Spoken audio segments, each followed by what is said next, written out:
This game has all the ingredients for a thrilling matchup, with both teams needing a win to shift the momentums of their season. The Dallas Cowboys come into this game with a surprising 1-4 record. Despite their talent, they've been unable to find their stride after their sole victory in the season opener against the Chicago Bears. Since that game, they have struggled offensively, failing to reach 20 points in any subsequent matchup. Their defense, however, remains formidable, led by the explosive edge rusher Micah Parsons. And additionally, their secondary is anchored by second-year superstar safety Richard Bassey, who was a standout from last year's draft. This defensive prowess has kept them competitive in games, even as their offense falters. Offensively, the Cowboys rely heavily on CeeDee Lamb, but beyond him, Dak Prescott has struggled to find reliable targets. This lack of offensive production has been a key factor in their disappointing start to the season. Our Denver Broncos enter this game with a 2-1 record, fresh off a wild overtime tie against the Houston Texans. The game showcased an explosive offensive performance led out by our rookie quarterback Spencer Bayer, who threw for 4 touchdowns and over 350 yards. Bayer has been a revelation this season, avoiding interceptions entirely and earning a Player of the Week award for his efforts. Currently sitting 4th in the division, a win today is crucial for the Broncos to keep pace. Adding to the excitement, second-year running back Lester Banks has been a standout in recent games, earning himself a breakout challenge. Banks needs either 150 yards or 3 touchdowns to elevate his status to superstar development. A goal well within reach given his recent performances. This opportunity comes after he was inexplicably demoted to star development last offseason, adding extra motivation for him to prove his worth. For the Broncos to secure a win, a few key strategies need to be implemented. The offensive line must neutralize Micah Parsons and the Cowboys' pass rush. Bayer's clean performance so far is vital, and keeping him upright will allow him to exploit Dallas' secondary. Lester Banks needs to be a focal point in both the running and passing games. Achieving his breakout challenge will not only boost his confidence, but also provide a balanced attack to keep the Cowboys' defense on their heels. Defensively, the Broncos must focus on limiting CeeDee Lamb's impact. Forcing Dak Prescott to look elsewhere could capitalize on the Cowboys' offensive struggles. A loss today would be a significant setback for the Broncos, potentially dropping them further in the divisional race and diminishing their playoff hopes. However, a win would solidify their position and build momentum for the rest of the season. They'll have a chance to strike first as the Cowboys kick off for Week 6 to begin. McCullough, who scored last week, will return this, makes a few moves, but will be dropped at the 26. With over 350 passing yards and 4 touchdowns in his last outing, Bayer has yet to throw an interception this season, a testament to his decision-making and accuracy. He'll lead the charge for a team hungry for a win as he steps on the field with confidence of a seasoned veteran, ready to guide the Broncos against this tough Dallas Cowboys defense. And Banks with the first touch, gain of 7, and will definitely keep track of what he does today to maintain his hot streak. As the Broncos jump early and still adjusting to the rookie's cadence. 2nd and 8, back to Banks, has blockers, another first down. If he keeps giving us 7 yards per carry, we'll get to that superstar development in no time. This time Dobbins, outside, only 4. Love what he's done as our power back. I'd say we have a well-stocked toolbox with the options in our backfield. This pass, too far outside for Banks. And SB3's first pass attempt had a lot of juice to it. Hopefully his second will be better. Over the middle, incomplete. Tried the rookie Donnell Brown's way, but was covered by 2 Cowboys. Rookie Nicholas Sharp's first punt attempt here. High kick deep into Cowboy territory, and his return won't reach the 20 either. Dak Prescott has had a solid start statistically this season, throwing for 955 yards with 7 touchdowns and just 2 interceptions. Despite his efforts, the Cowboys have struggled to a 1-4 record, and he is in desperate need of more help outside of his star receiver CeeDee Lamb if the Cowboys hope to turn their season around. From the gun on first down, Pollard gets it, up the middle, and bursting through for a first down. Denver's run defense struggled against Pierce last week, looking a bit vulnerable to start this one. Now Prescott taking a chance and launching this one deep to the left side, and it's hauled in. CeeDee Lamb, the one guy we needed to contain, just fried us on his first attempt for 45 yards. Booted to his weak side and flipped out to Ferguson for his first catch. Not 45 yards, but still a healthy gain of 5. From the red zone, and completed to Pollard, head of steam and brought down from behind, and the Cowboys settle at the 1 on another big Tony Pollard play. From the 1, quick throw, touchdown! It's the other tight end, Luke Schoonmaker, and the Cowboys, who've been struggling on offense, strikes first.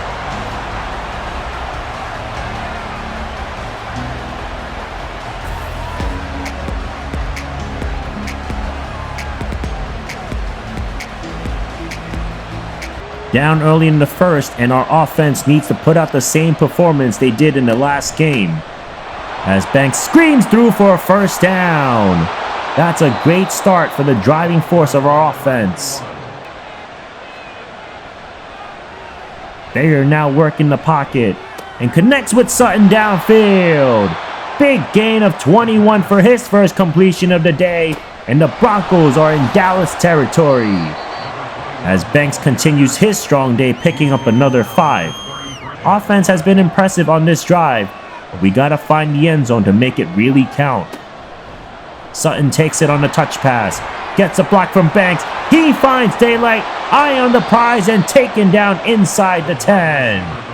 Big play leads to a first and goal. Banks looking for number 1, positive yards, but wasn't near the goal line. Now Dobbins from the gun, barrels through. J.K. Dobbins with touchdown number 1 as a Bronco, and they have tied it up.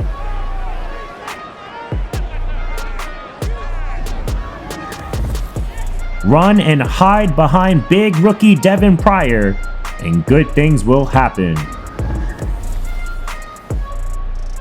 Jumping ahead, second quarter, and Dallas trying to build on their offensive momentum, as Gallup makes the catch for this first down, despite being leveled by Sanders. On first down now, feeling the rush, and he'll just toss this to the sidelines. Pressure by Michael Pierce on that play.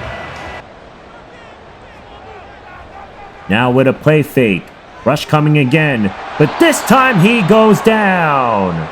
Devin Bush with another sack on the season, and Dak Prescott is shaken up on the play. Backup is Mason Rudolph filling in on his first snap. He's feeling pressure, and they get to him too. Nate Gills with another sack, getting his second in 3 games, and the Broncos defense with a critical stop after a poor opening drive.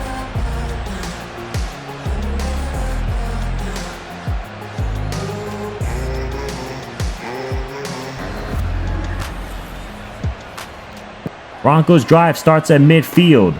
Draw to Banks, and it's parted like the Red Sea for a first down.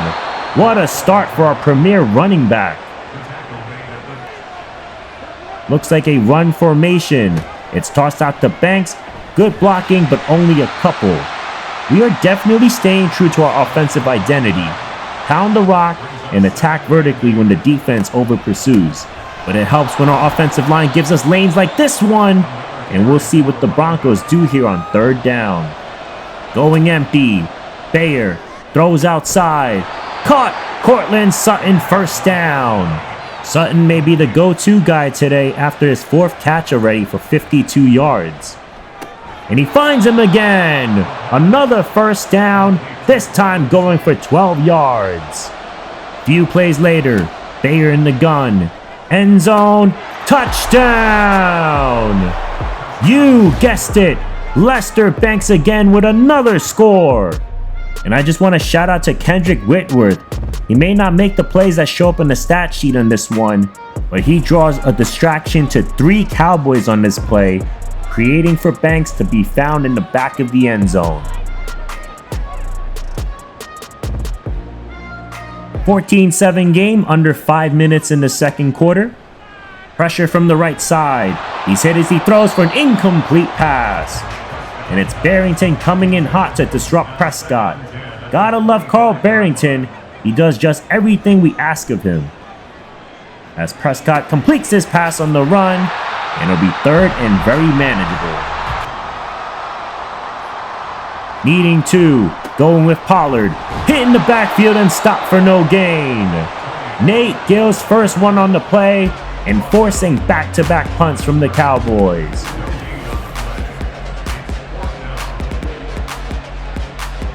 Two-minute drive as we wind down the first half. Bayer hits his man over the middle. It's Donnell Brown with his first catch of the day after a standout performance against the Texans. And now wide open. Correa won't go down, fighting and dragged out of bounds. Tremendous effort by the standout rookie. Broncos well in position to bring this to a sizable lead. Bayer throws, and a flag on the play. Broncos catch a break with a pass interference here by Deron Bland. Few plays later, 3rd and 10. Bayer fires and finds Whitworth. Turns and falling forward for another first down. 1st and goal. Going empty, and that's knocked away. Trayvon Diggs, first time hearing his name today. 38 seconds left. End zone, picked off. Deron Bland called for pass interference earlier, makes up for it here by intercepting Spencer Bayer in the end zone. And that is SB3's first career interception, ending his impressive streak. And a tough break for the rookie, but a huge play for the Cowboys defense. But still a very solid half with the lead.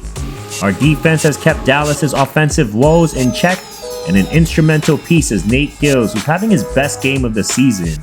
Offensively, run game has been spectacular, including Lester Banks finding the end zone through the air once again, and still on track for superstardom. We'll check on the Raiders today, and a major win for the Colts, improving them to 4-2, relying on Jonathan Taylor's 2 touchdowns, which is great news for us to move up the standings today. As we head into the second half, Dallas will start with the football. Pollard going outside, has blockers, but Sanders sniffs him out quickly, and since the big opening run, Pollard only has 7 yards on 3 carries. And now Sanders drops Dak in the backfield, coming out of nowhere, and Sanders is single-handedly ruining Dallas's offense.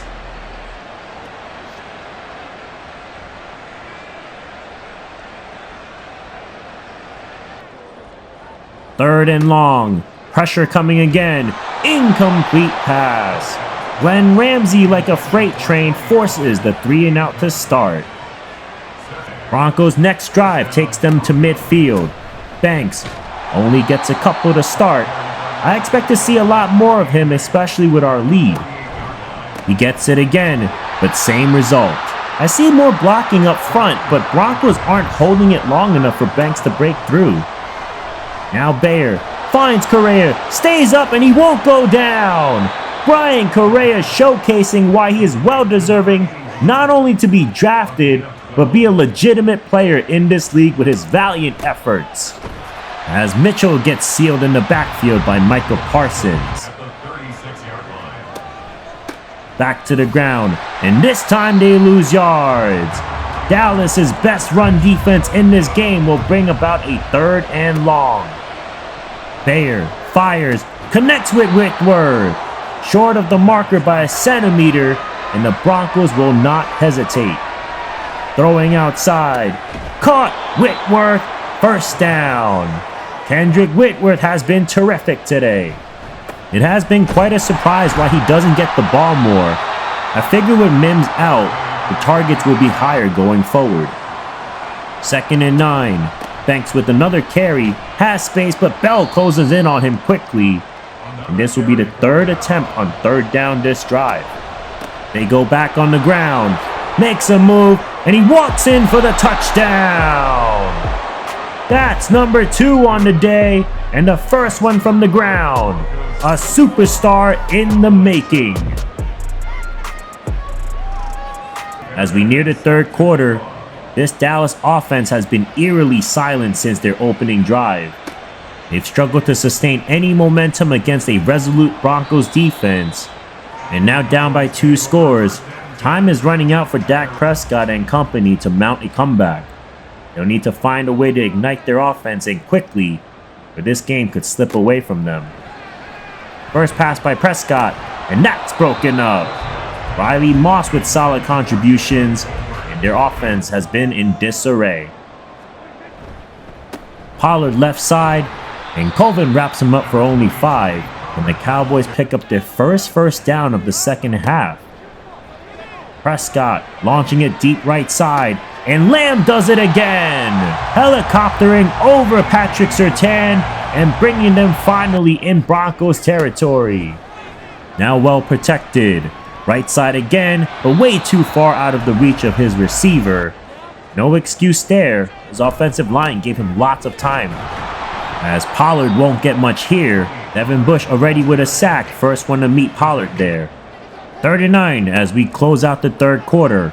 Feeling pressure, he throws, broken up. Devin Bush again, and that will close out the third quarter. Brilliant performance, now let's finish it. Broncos looking to put the nail on the coffin.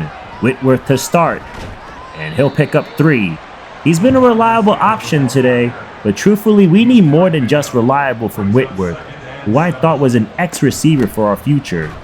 As Banks gets leveled for a loss, and another third down. Bayer with time, launches over the middle, and connects! That is the veteran tight end Max Williams with his first catch of the year for 33 yards and taking them inside the 10. Swung out to Banks looking for number 3, but swarmed by Cowboys. No gain, 2nd and goal. Dobbins with the carry. Can he vulture again? Almost, but just missed it by 2 yards. 3rd and goal. Banks in the backfield. Handoff. Muscling in. Number 3.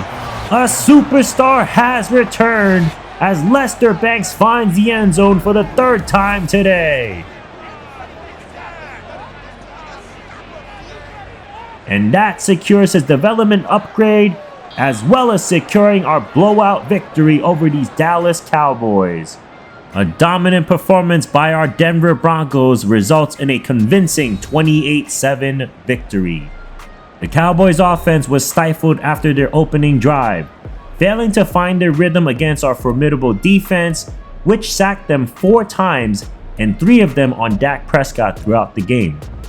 Despite Spencer Bayer's lone interception in the end zone, he orchestrated our offense effectively, leading us to 28 points and leveraging our ground game to protect our lead. Lester Banks was the star of the day, scoring 3 touchdowns and securing his superstar development trait in style. His contributions on the ground were crucial to our offensive strategy. And with this win, our record improves to 3-2-1, positioning us well for the remainder of the season. It's been quite a ride to start with this wild schedule. We faced 6 teams that, although their records don't show it, were high caliber opponents. If you told me at the beginning of the season that we'd start off with the Jets, Chargers, Chiefs twice, Texans, and Cowboys with a rookie quarterback leading the pack and throwing only 1 interception, I would be extremely grateful for that kind of start. As we head into our bye week, the Broncos have a chance to regroup and address some areas for improvement. Despite our success, there's always room to tighten up our game, particularly in pass protection and run defense. We now enter week 8, and here are the standings before we head out. In the NFC, the Falcons are the only team that remains undefeated. It's great to see this version of Arthur Smith actually utilizing his offensive weapons effectively. They've been dominant so far and look to continue their impressive run. The 49ers lead the NFC West and currently sit in second place in the conference with just 1 loss. They've been a powerhouse and are poised for a deep playoff run as well. Over in the AFC North, it's a tight race as always. The Browns are currently led by 3rd overall pick rookie Zach Ford, but the competition remains fierce. This division is known for its intense battles, and this year is no different. The Bills are sitting atop the AFC with a strong 5-1 record. They've shown why they are considered one of the favorites to come out of the AFC. And closer to home, the Chiefs are the team to beat in our division. They continue to be a formidable force, making the race for the top spot highly competitive. As we approach the trade deadline, I'm looking to be aggressive and make a strong run for the playoffs once again. I'm evaluating our options to bolster the team, focusing on areas where we can make the most impact, whether that's adding a receiver, strengthening our offensive line, or improving our run defense. One player who's caught my eye is DeAndre Hopkins. Bringing in a top-tier target like Hopkins would be a game changer for our offense and provide our rookie quarterback an elite weapon to evaluate his game. Alternatively, we could shift our focus to the defensive side, perhaps targeting a defensive tackle to shore up our run defense. Given our recent struggles against the run, this could be a crucial move to solidify our defense as we push towards the postseason. These are decisions we'll be exploring in depth, and we'll have more updates on potential moves and strategies in the next episode. Stay tuned as we prepare to take on the Pittsburgh Steelers and continue our journey towards the playoffs. Thank you guys so much for watching. I hope you have a great day. Please subscribe and comment on some trade options. I'll see you in the next one. I'm Monkey C, and I'm out.